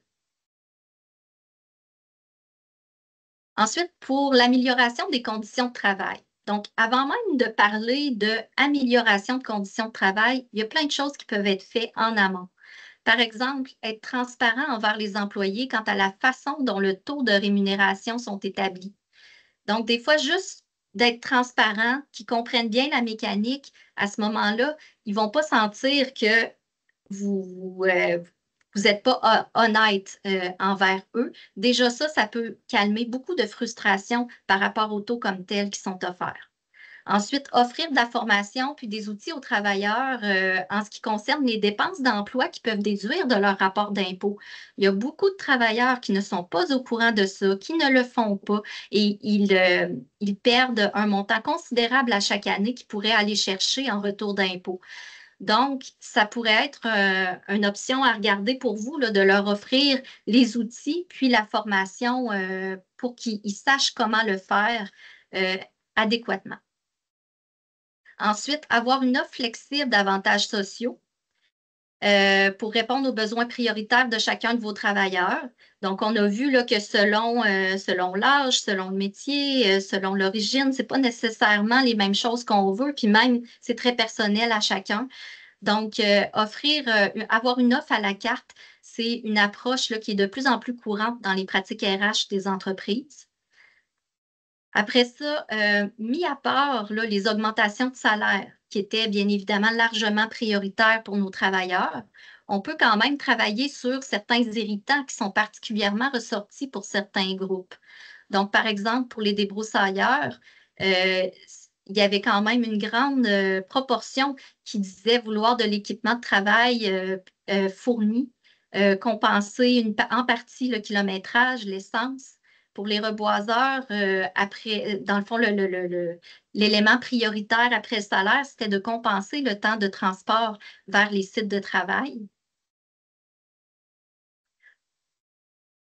Ensuite, pour vos travailleurs, vos nouveaux travailleurs, puis les travailleurs en fin de carrière, vous pourrez avoir l'option d'offrir une rémunération mixte aux nouveaux travailleurs sans expérience, puis aux travailleurs plus âgés en fin de carrière, basé un peu sur le modèle de rémunération à taux horaire qui correspond à un revenu minimum garanti qui serait assorti d'une prime au rendement quand leur productivité dépasse le minimum garanti. Donc, c'est ce qui a été expérimenté, là, entre autres, dans le projet d'expérimentation de nouveaux modes de rémunération et d'avantages sociaux des ouvriers forestiers, qui a été réalisé par la table sectorielle de concertation en aménagement forestier entre 2020 et 2024 et qui a donné des bons résultats. Donc, notre étude le démontre, puis les rapports du projet là, de la table sectorielle en aménagement forestier le démontrent également. Le revenu des travailleurs en début et en fin de carrière sont beaucoup moins attrayants, puis ça peut nuire à la persévérance autant des recrues que de nos travailleurs vétérans. Donc, si ça vous intéresse d'en savoir plus là, sur le projet de la table sectorielle du Bas-Saint-Laurent, je vous invite à consulter le rapport complet là, qui est disponible sur le site Internet du Collectif régional de développement du Bas-Saint-Laurent. Ensuite, une autre chose qui peut être faite, c'est de contribuer à la valorisation des métiers forestiers. Ça, on en parle depuis des années, la fameuse valorisation des métiers forestiers. Bien, chers employeurs, ça commence d'abord et avant tout par vous, par la formation continue que vous offrez à vos travailleurs, par la reconnaissance des compétences de vos travailleurs. C'est pas vrai. Souvent, les travailleurs vont débuter sans aucune formation. Euh, Puis ils vont apprendre sur le tas. Donc, ça véhicule un peu le message que ça ne prend pas de compétences pour être un bon débroussailleur, un bon reboiseur, que c'est un travail qui peut être fait par n'importe qui. Mais ce n'est pas du tout le cas. Ça prend des compétences. C'est un métier qui est difficile. Donc, d'investir en formation, c'est une façon de valoriser le métier. Puis également, on offre chez Forêt Compétences, je vais en reparler un peu plus tard, une formation qui peut vous servir pour former vos formateurs à l'interne ou vos compagnons, peu importe comment vous les appelez. À chaque année qu'on va visiter le groupe, à la remise des attestations à la fin, on voit tellement la fierté dans le visage des travailleurs d'être reconnus pour leurs compétences. Puis ça vaut tout l'or du monde de voir ça. Donc, miser sur la formation puis la reconnaissance des compétences de vos travailleurs, ça peut être par la RAC, ça peut être, il y a toutes sortes de façons de mettre à profit cette piste-là de solution. Ensuite, former et outiller vos superviseurs, contremaîtres, chefs d'équipe au niveau particulièrement de la communication, de la gestion d'une équipe de travail. Donc, on l'a vu, c'est ressorti parmi les éléments qui avaient le plus d'insatisfaction par rapport aux relations de travail puis au milieu de travail. Donc, les gens qui occupent ces postes-là, souvent dans leur formation initiale, ils n'ont pas eu de formation en lien avec la gestion d'une équipe de travail, au niveau des habiletés relationnelles, au niveau de la communication. Alors que ça peut créer beaucoup d'irritants dans vos équipes de travail. Donc, c'est important d'investir et d'outiller vos superviseurs pour qu'ils soient des superviseurs, des bons leaders finalement, qui viennent motiver vos équipes et non démotiver les troupes. Finalement, pour le recrutement, oh mon Dieu, je vois l'heure, je me dépêche. Pour le recrutement, on l'a vu, le bouche à oreille, la famille, les amis, c'est vraiment le moyen le plus populaire de recruter. Donc, vos ambassadeurs numéro 1, ce sont vos employés. Donc, je le répète, des employés heureux, c'est des employés qui parlent en bien de vous. Donc, si vous mettez du temps et de l'énergie sur la rétention de vos employés, ça va être payant aussi pour le recrutement. Donc, vous pouvez, par exemple, mettre en place des primes au référencement pour vos employés qui recrutent des nouveaux travailleurs pour vous. Ça pourrait être aussi de cibler des travailleurs qui auraient le potentiel puis l'intérêt aussi de s'impliquer dans la représentation de l'entreprise, qui deviendraient finalement des ambassadeurs de votre entreprise et bien sûr les rémunérer pour le faire. On sait là, que les jeunes, particulièrement les jeunes, oui, mais également tous les groupes finalement se retrouvent sur un ou l'autre des réseaux sociaux qui existent, là, Instagram, TikTok, YouTube, Facebook, WhatsApp principalement pour nos travailleurs immigrants. Donc, ça peut être de développer du contenu pour ces réseaux-là. Ça peut être d'amener votre ambassadeur en participant avec vous à des salons carrières, des rencontres d'information pour parler de son expérience aux autres travailleurs. Donc, avoir un travailleur qui parle de son expérience employée à d'autres éventuels travailleurs, c'est toujours gagnant. Ensuite, axez vos offres d'emploi, votre discours, le contenu de l'offre d'emploi sur les points forts du métier. Par exemple, le sondage nous a montré que 67 des étudiants reboiseurs font ce métier principalement là pour le salaire intéressant. Donc, mettre de l'avant que c'est un métier qui est payé à la production. Tu n'as pas besoin d'avoir de l'ancienneté pour être payé plus cher. C'est vraiment un salaire au mérite, à l'effort. Ça peut parler à des jeunes qui sont en début de carrière. Être en nature tout l'été, la liberté, pas de boss sur le dos, tu te fais ton horaire, l'esprit de groupe. On a vu que c'était ressorti, l'ambiance de travail pour les reboiseurs, c'était quand même très apprécié, la vie en camp forestier. Donc, pour les travailleurs immigrants, on a vu aussi que pour eux, c'était l'importance qu'ils accordaient à l'aspect environnemental du métier. Le corps d'entre eux disait que c'était pour contribuer à la protection de l'environnement, qui était la raison principale pour laquelle ils exerçaient le métier. Donc, mettre cet aspect-là de l'avant dans vos offres d'emploi, dans votre discours quand vous présentez le secteur. Donc, c'est ça. Quand on donne un sens à notre travail, là, c'est vraiment essentiel à la motivation. Donc, cette contribution-là à la société, à l'avenir de la forêt, bien, ça peut venir chercher justement la fibre de vos travailleurs. Ensuite, l'étude a mis en lumière certains bassins de main-d'œuvre qui sont particulièrement à séduire, donc les femmes. Cibler des femmes qui pourraient être des bonnes ambassadrices pour vous au sein de votre entreprise. Les femmes sondées semblent quand même se sentir bien accueillies, on l'a vu, bien intégrées dans l'entreprise. Donc, poursuivre encore les efforts dans ce sens parce qu'il reste encore du travail à faire.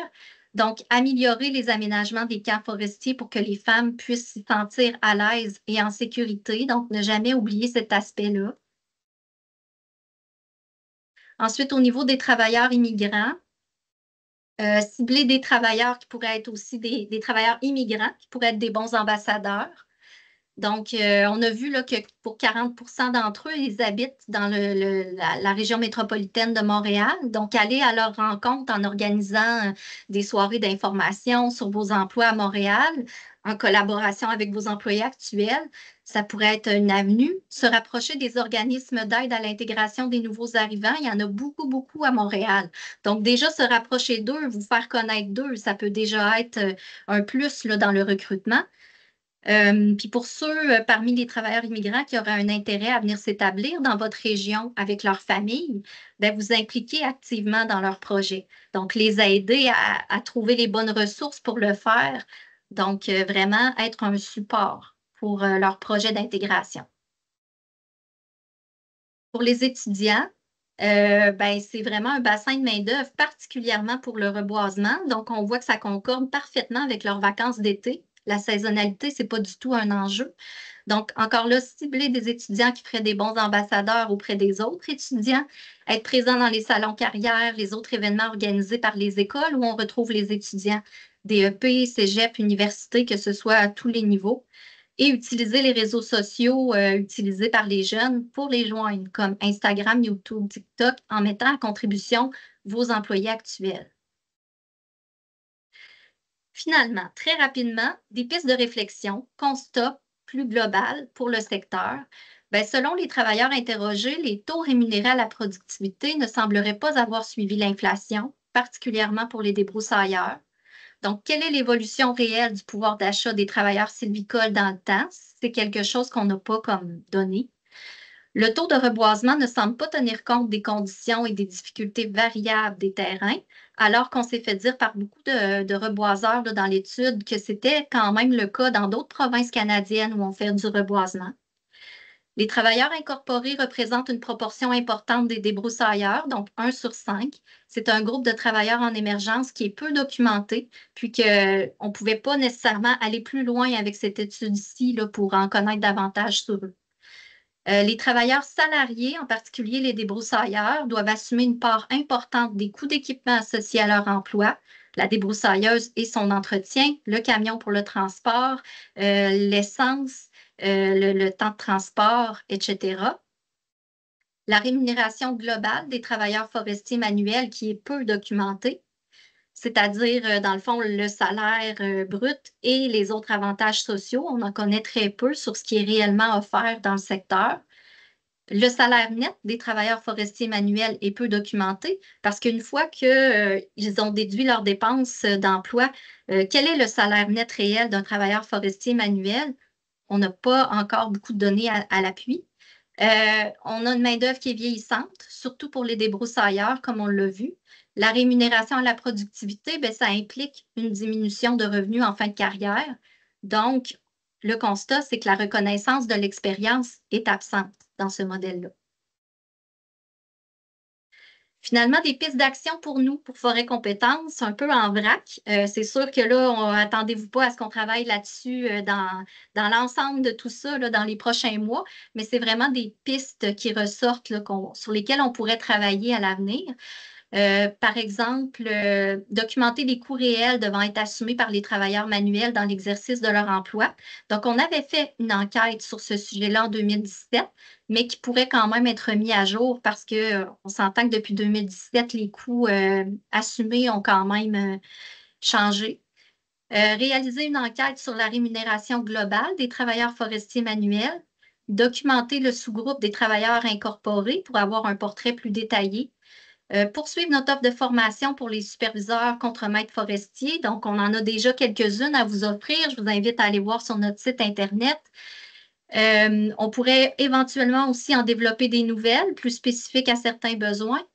Poursuivre notre offre de formation de compagnons formateurs internes pour les métiers manuels dont je vous parlais. Donc, c'est une formation qui gagne à être connue.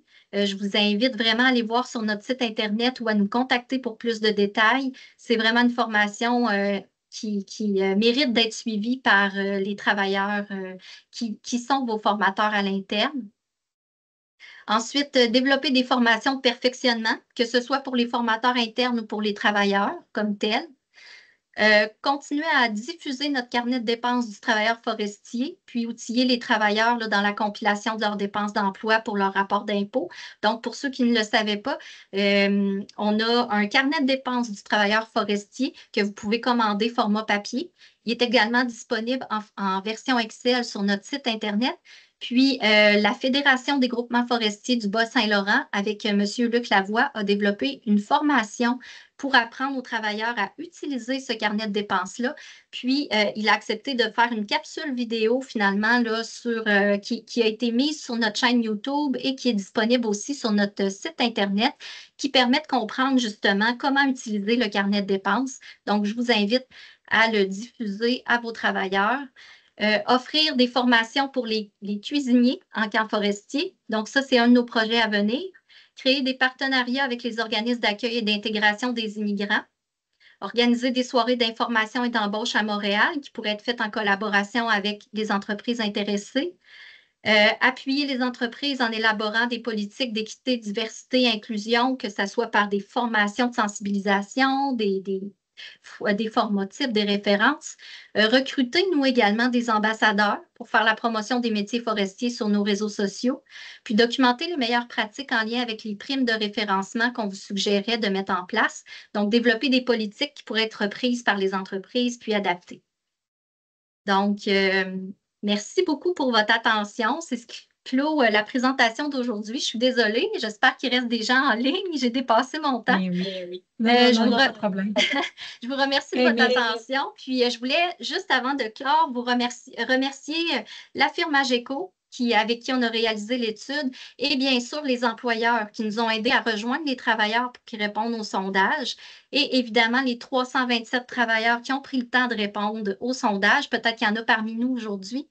Je remercie aussi les partenaires qui se sont impliqués, soit dans le comité de suivi, soit dans l'animation des tables rondes à notre colloque annuel, puis nos commanditaires qui nous ont permis d'offrir des beaux prix de participation aux répondants du sondage. Donc, merci. Période de questions. Et moi, Nadia, je te remercie, toi, pour la présentation. On le voit, ça a été super intéressant, vraiment. Puis on dirait qu'on ressort avec beaucoup de pistes d'action, mais concrètes aussi. Puis ça nous a permis, en tout cas, de mettre en valeur les choses qu'on fait bien. Tu sais, c'est vrai qu'il y a des choses qui peuvent être améliorées, tout ça, sur lesquelles on doit miser pour l'avenir, mais il y a aussi beaucoup d'éléments que je pense qu'on sent qu'on faisait bien, puis qu'il faut juste mettre en valeur, puis les appuyer davantage. Puis avec toute l'importance aussi de la reconnaissance, de la fidélisation, les méthodes aussi de recrutement là, qu'on va pouvoir venir ajuster, adapter, améliorer là, en fonction des résultats de cette étude-là. Donc, écoute, merci pour ta présentation. Merci pour ce travail-là à l'ensemble des partenaires. Puis, si jamais vous avez des questions, bien c'est le moment. Je vous invite à simplement lever la main et puis ça va nous faire plaisir d'y répondre.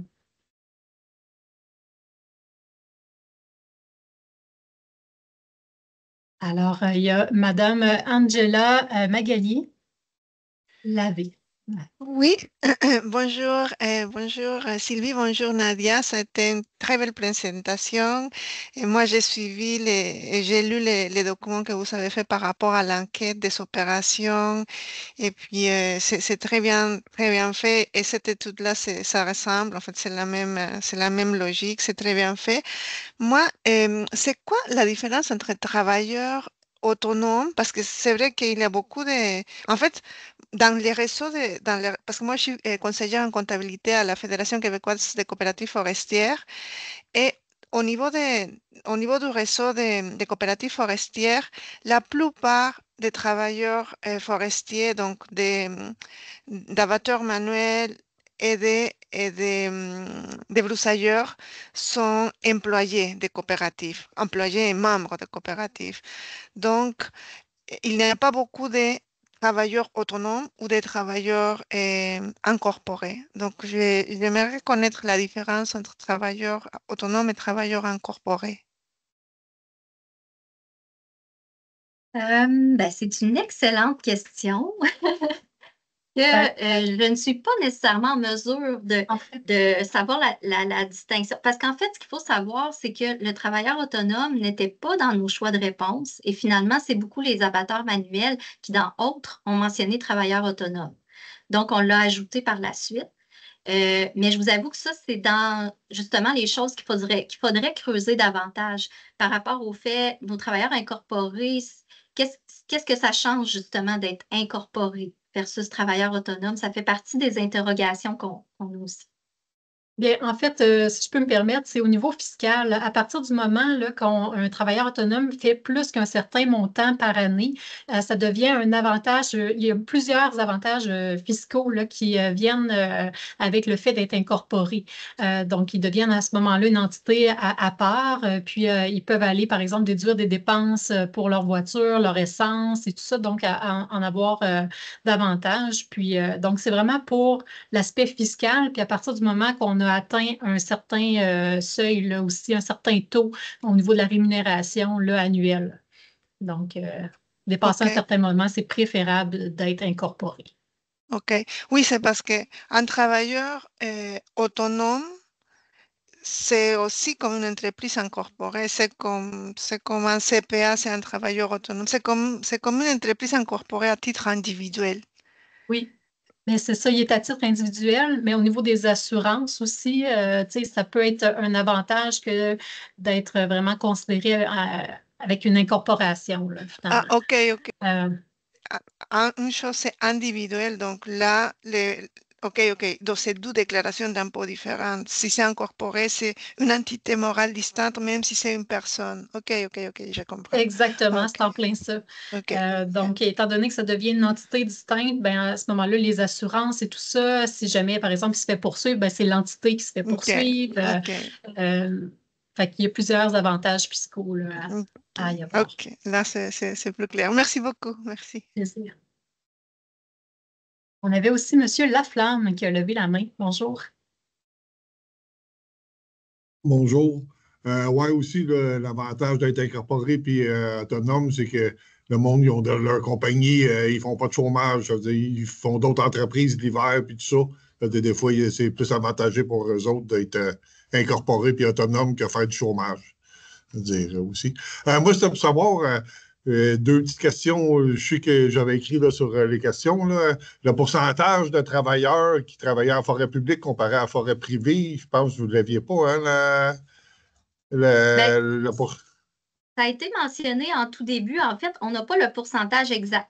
Par contre, comment on s'y est pris pour évaluer ça, c'est que c'est la question par rapport à l'hébergement hors de la résidence principale versus ceux qui retournent à la maison tous les soirs. On s'est servi de cet indicateur-là pour déterminer qui travaillait en forêt privée et en forêt publique. Mais on sait qu'il y a quand même des travailleurs de la forêt privée qui sont hébergés à l'extérieur. Donc, c'est pas tout à fait fiable là, comme indicateur, mais c'est ce on s'est servi pour estimer finalement la OK. proportion. Puis l'estimation, ben, si vous voulez les chiffres, euh, au global, je ne l'ai pas mis dans ma présentation. Je l'ai par métier. Par contre, là, pour nos débroussailleurs, c'est à peu près moitié-moitié. Pour OK. nos reboiseurs, c'est 88 en forêt publique. Et les abatteurs manuels, c'est 88 aussi en forêt, mais en forêt privée. OK. L'autre Ouais. petite question, vite fait, le programme qu'il y avait dans le bas du fleuve pour aider à recruter puis garder nos plus anciens, j'ai Mhm. entendu dire que le gouvernement mettait la hache dedans puis arrêtait le programme. C'est-tu vrai?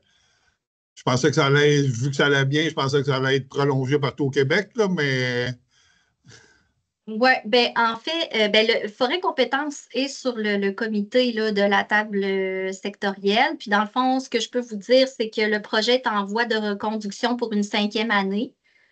Puis, on verra qu'est-ce qui arrive par la suite. OK, mais toujours Mhm. dans le bas du fleuve. C'est pas étendu Oui, partout au Québec pour non, l'instant. non, non, c'est vraiment un projet de la région du Bas-Saint-Laurent. OK, c'est bon. Mhm. Merci. C'est tout.